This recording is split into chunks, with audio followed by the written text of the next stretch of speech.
You can sit down now. Oh dear. Can I just add my welcome to people who are visiting with us this morning? It doesn't matter if you've been here 50 years or 100 years or 5 minutes. Welcome to the church, and it's good to be with God. Good to be with God's people. And just as we sang that last song, I go back to one of my favourite verses in Isaiah 64.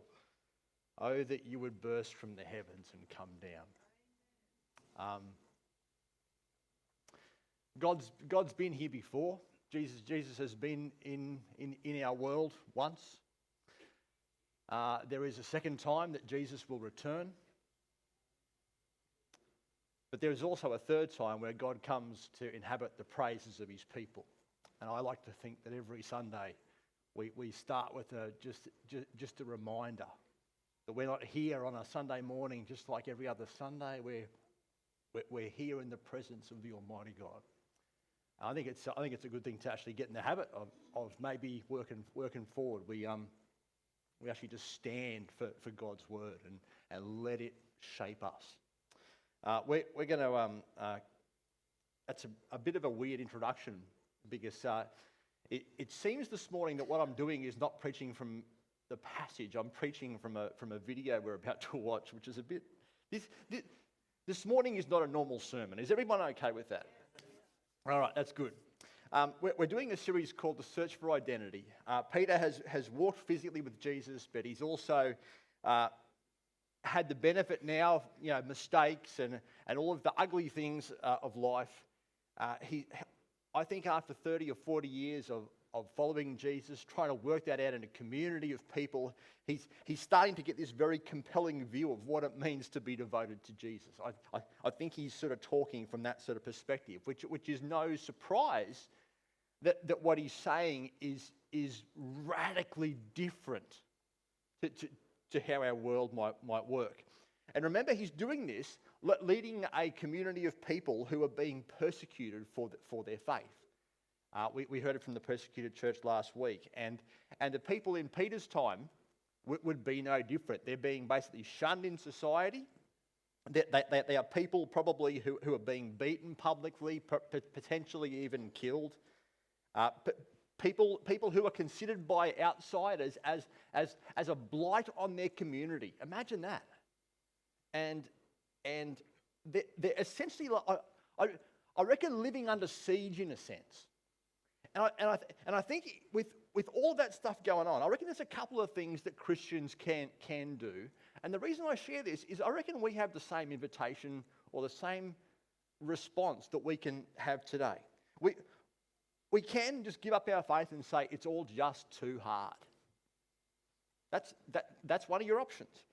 Another option is that you can invent or pursue a life of your own definition to the full and just sort of turn to church and just hope Jesus doesn't ask too much of me.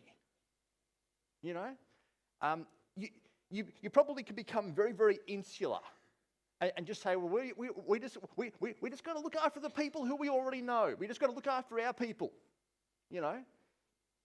Or we could just become armchair critics, which is why I've called this whinge versus witness. Because I reckon the opposite of witnessing is in many respects just complaining about everything, whinging about all of the people who've got it in for us, and I guess just having a go in many respects at our existence. Like, why do we have to live in this situation? And I share all that because I think in terms of our identity, what Peter is trying to share with us this morning is what if God had a very different idea of how Christians should live. The downside of any discussion about identity is we think about ourselves a lot, right? We would talk about ourselves a lot. We would think about ourselves a lot. We would think what is God trying to build in me? And that's all there. But I don't think that's Peter's heart in this passage. And I think his challenge today in the words that Liam's read to us is not for the church to shirk away and hide. It's for the church to live outwardly and publicly proclaim an allegiance to another kingdom, or seeking to impact the lives of the people around us. That I think is the heartbeat of this passage. As I was pondering this question, what does it mean to live out your faith? I came across an episode of a British comedy, and we can show an excerpt of this. We cannot put it online. So for the people who are watching at home, I'm really sorry. This is not going to make any sense to you. All right. I'm in no way endorsing this TV show. Is everyone okay? In fact, after watching a couple of episodes recently, we sort of got to about episode 5, and we were like, I think we've watched enough. I don't mind some humour. I just don't. There's a point where it sort of just doesn't help. You know what I mean. Anyway, the backstory, and I share this video with a great deal of concern and care, because this is how not to live outwardly. All right? This is in many respects having a go at ourselves for the sake of a point, right? The backstory is that Bernard, who owns this bookshop, has to do his tax. He's procrastinating about his tax. He doesn't want to do his tax. He's trying to call his mum and distract himself from having to do his tax. He's doing everything he can to avoid his tax. And then when the doorbell rings and some people want to come and talk to him about Jesus, this is what happens. And just remembering, this is what not to do. All right? This is what not to do. And I know we've been really serious, and it's okay to be serious in church. It's also, I reckon, a little bit okay to laugh sometimes. All right? So I'm just putting it out there. Watch this, and we'll figure the rest out. I love the last part. Goodbye. Right. Where do you go from that? Where do you go from that? My first observation is this: you never know how receptive people truly are. In that video we just watched, we had a couple of idiots who knock on a door assuming that our friend at the bookshop is not open to their invitation or conversation at all, and yet he's trying to invite them inside. Have a conversation. Please come inside and talk with me so I don't have to avoid my tax. Please come in. And notice the guy's one-liner. We don't usually get to this point. We don't know quite what to say right now. All right? Let's face it. There are many around us who are still really shut off to the idea of faith, aren't there? And I think in many respects that their doors are probably very, very closed to the idea of any conversation about faith. But I want to suggest to you that we actually live today in a world that promises so much and educates so much and brings awareness of so many things, but is actually powerless to solve any of the problems it brings, and is actually unable to answer the questions it raises. And perhaps the church needs to actually learn and to catch up in many respects that only Jesus can solve those problems, that only Jesus can fix those issues. In fact, the latest round of data from the Barna thing over in the US is actually really interesting reading. I was reading it this week, and it's very, I think, different to what most Christians assume is the mood of our day. If I can just give a couple of key takeaways. This is just 4 things. It says almost 3 in every 4 people either want or are open to pursuing spiritual growth. That's people who just have a question in their mind and they don't know how to fix it, and they want to know more. Close to 80% believe there is a higher power who on some level, on a weird level, are actually searching for Jesus, and it seems like the next generation are actually the ones who are the most open, which is fascinating stuff. 24/7 Prayer recently put out a thing That's some recent material from Australia. 70% of Australians admit praying regularly to a God they're not sure exists. And close to 40% of non-Christians would accept an invitation to church if somebody invited them. Which means if you invited 2 people this week, we could have a very different chair problem next Sunday. All right? All of those numbers, just so you're aware, are significantly different to what they were 5 years ago. And I know we moaned and complained through COVID, but maybe God was trying to reset something. Maybe God was trying to show people and bring people to the end of a scenario where they realised they couldn't fix all of this stuff. And they're actually far more open to what Jesus is trying to do. Maybe that is our moment. This is in part why I'm planning to actually run Alpha, I think, in term 3. I think that's going to be the plan. I think the plan is going to be Sunday night here after the prayer meeting. And just want to make it clear, you're welcome to come. I think it starts in 4 weeks' time. I think that's how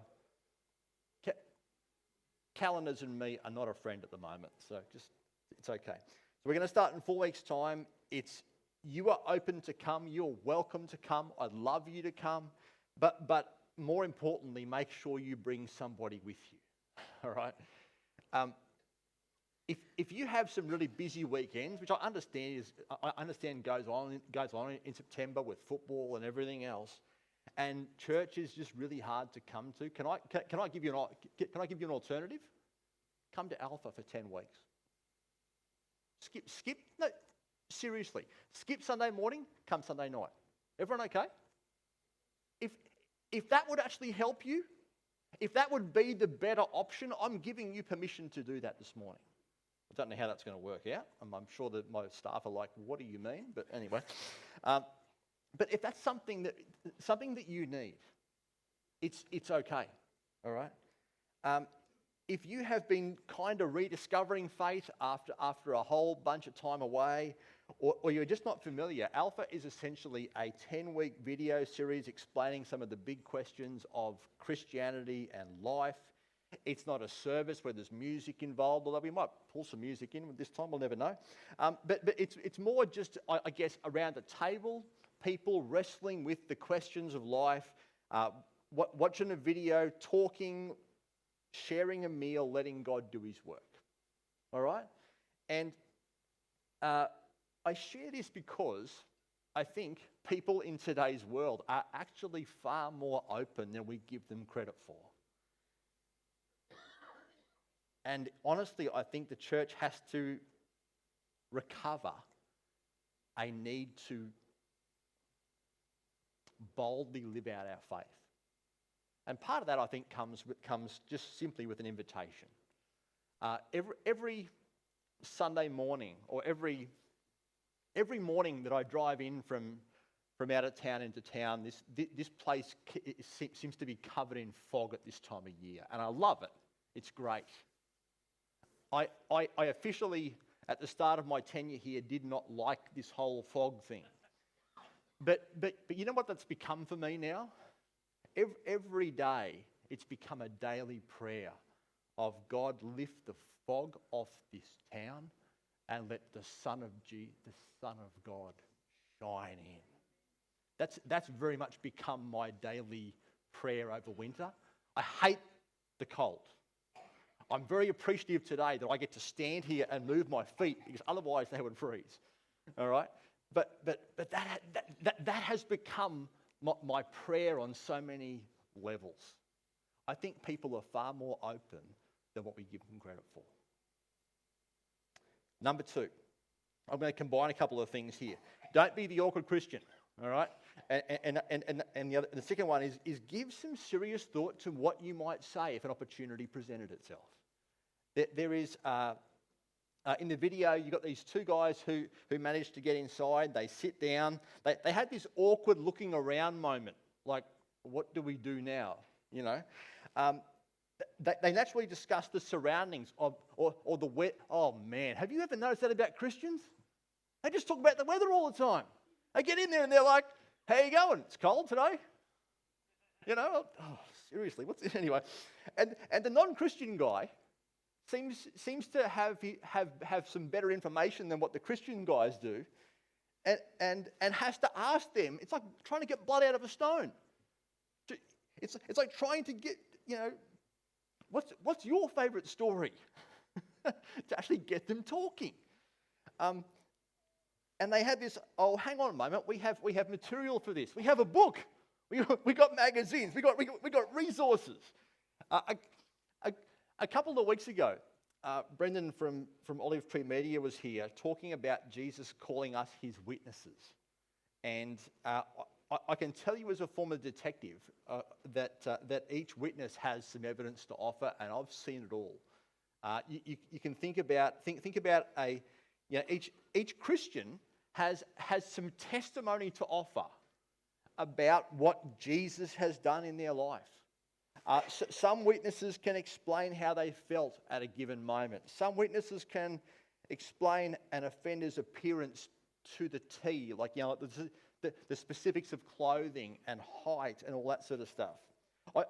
I saw one witness who was an artist draw the offender's tattoo from memory, and like in high definition, sort of like amazing stuff. I saw people who were blind, who couldn't see anything, but were in a robbery and picked the guy's voice out years later because they have a much higher understanding or capacity to remember that voice because they can't see anything else, obviously. Some people can enhance CCTV footage so you can do magic with that. Other people at an armed robbery. I met a lady in an armed robbery years ago who actually unfortunately had a gun pointed in her face. And I think what you can imagine in that moment is this incredible dose of tunnel vision happens. And you ask, what happened over here? I don't know, but I know everything about that gun. I can spell out in exact, specific detail everything about my life and everything about that because all of a sudden my life flashed before my eyes. I'm not downplaying any of that stuff. It's traumatic stuff sometimes. But I guess my encouragement would be, don't be the awkward Christian who doesn't know what to say. And don't be the awkward Christian who can never shut up. Right? How about we find a way to be the loving, present, confident person who's able to listen enough, who's able to ask some questions enough, but is also able to articulate a story of what God's done in here. And I've talked this, I think I've given this probably to people who are being baptized before. I've just given them 3 things to think about. And I think this is probably something worthwhile for any Christian to be able to articulate. Talk about the way where your life was heading before Jesus. Before Jesus showed up, what would have been the natural outcome or the natural progression of life? Where would it all have led? Number 2, share the moment where Jesus met you. Share the moment where the sin was lifted off your shoulders. Share the moment where his peace and his presence changed your life. Share the time where you stand in his presence every Sunday and you pray and you worship and you encounter him again.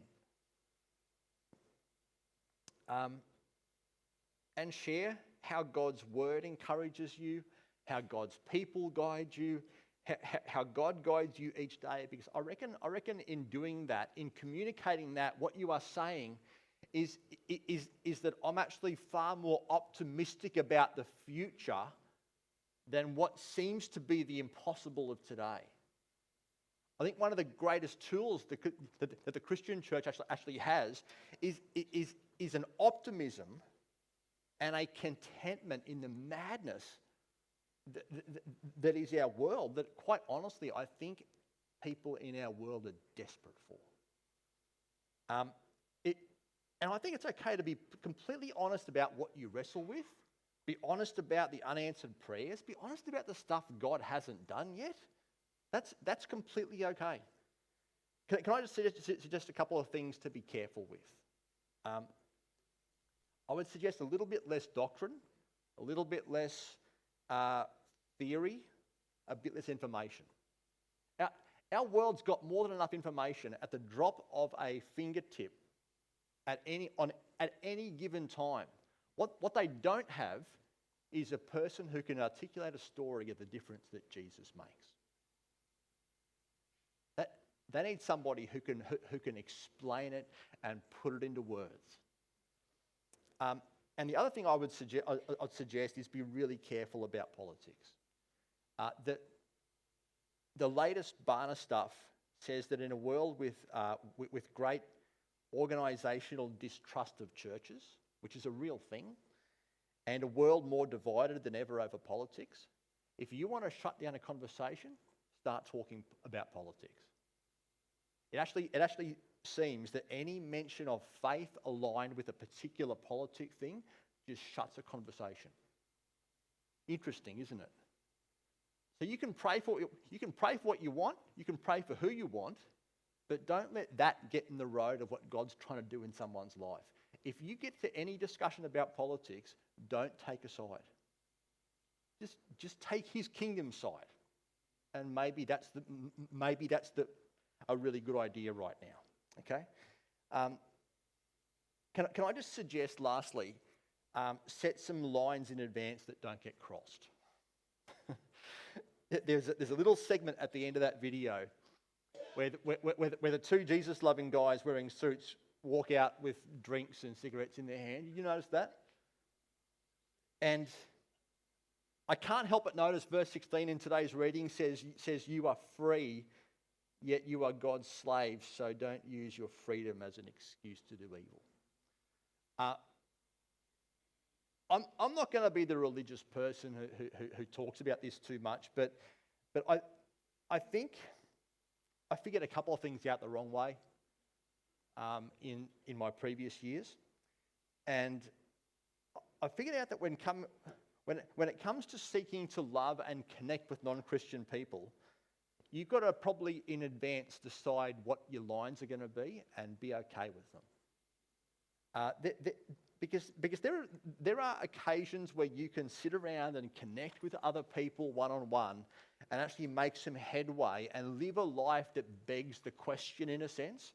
There's also some occasions that really damage our integrity if we're there. And it's difficult because every person in this room has a different surrounding, a different workplace, a different culture that they're living in, a different scenario, and that's going to be different probably for all of us. But as a cop, I really miss the privilege of spending 8 or 10 hours in a car with somebody talking about the ups and downs of life. I really miss that. If I was going to go back, that's what I would most love to do again. Just have that discussion every day. You know, you spend all that time talking about the goods and the bads. And back in the old days, I've told this story before, but back in the old days, you can't do this anymore. It was tradition to have a nice cold drink on the back deck of the police station after you finish your shift and work through all the stuff you saw. It was like the unnatural debriefing sort of thing that used to go on. And it was also a perfect moment that I found to ask an honest question, or to ask or just understand somebody's hang-ups with faith. Because when you're dealing with death and loss and all those things daily, that they bring up questions all the time. It's awesome. The danger against that would be a couple too many of those drinks on the police station potentially ruins your witness, doesn't it? It didn't for me, but it may have been a drama sometimes. It could easily become a drama. And I guess what I want to say this morning is you can justify a lot of questionable behaviour by saying I want to connect with somebody on a faith level and have those moments, But you can also put yourselves in a lot of places where your witness is compromised and you get remembered for all the wrong reasons. So just take this as a word of caution. I would very much like you to think about ways and places that you can live in a way that begs the question. I was thinking about this whole, you can either fit in or be set apart. I used that about a month ago in another sermon. And I just think it's good theory on some level to have a line set in advance about I'm comfortable to hear, but I'm also comfortable at that point. It's time to call it a day and walk away. It's okay to sort of just get to that line and go, I'm going to commit this to God, and I'm going to invite that person for a conversation on my turf, maybe at my church, next time. That's not necessarily in the passage, that's just in my head. And I just think it's good theory, good practice for us to be thinking about those moments and also just be aware of the moments that it can go badly. If I can just summarise a couple of things to pull all this together this morning, this is my attempt. I shared 2 weeks ago that God's intention or his design for our lives as God's people, the identity that God is trying to form in us is that picture of a living stone. It's to be an altar or a place where the fullness of God can dwell in our lives. Probably the most important sermon I've preached for a very long time. And I chose to do it on a long weekend, which is not the greatest planning in the world. You can catch up on YouTube, it's okay. But I guess factor in that sort of context with what Peter is saying today. And I think what he's saying is that the presence of God is not meant to be one of those nice feelings that gets amplified on a Sunday. It's not meant to be one of those things that just gives me comfort in a world that is at war. It's that the fullness of God is not meant to make me a good person. It's to do this. Live such good lives that beg the question of the people around us. The word good means remarkable, beautiful, compelling. In other words, you're living a life that cannot help but impact the people next to you in every single moment. The word life there is also translated as deeds. So it's not what Christians do. Sorry, it's not what Christians think. It's not what Christians believe. It's what they do that actually matters. This ties in beautifully to the last thing from Barnard that I'm going to share is this. There seems to be a missing ingredient in sharing faith that has nothing to do with what Christians say and everything to do with how Christians live. The clearest reason to doubt faith is Christians who say they believe one thing and do another. Even worse, almost a quarter of Christians today say their biggest hang-up to doubt their faith is the way other Christians live. It just seems that people who are searching on some level are after, I think, from Christians, a beautiful, compelling, alternative vision of life under the lordship of Jesus that our world can't offer. Okay?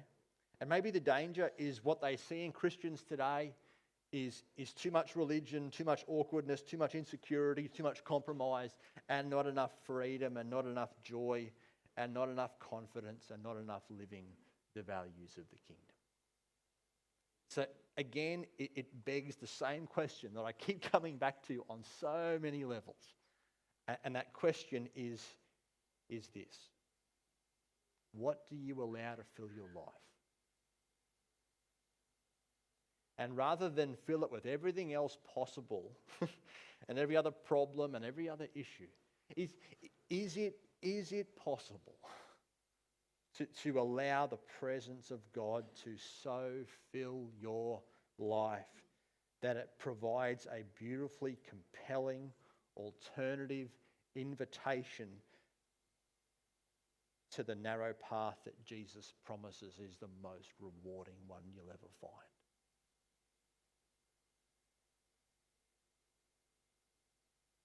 My question would be, have you discovered that path yet today?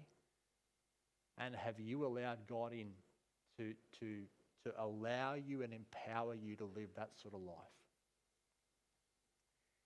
So if you're here and you're longing for that life, let me just spell it out for you really, really clearly. You'll find it one place. It's in following Jesus. If you will allow him in, and if you will let him change your life. And for the people who for faith in Christianity, this is old hat. Can I ask you a question that's even harder? Does your life reflect a nice, middle class, safe, comfortable, pretty comparable existence to everybody else? Or does it reflect a beautiful, compelling, alternative vision of something far better? And will you allow Jesus in to let him change more of you today as well?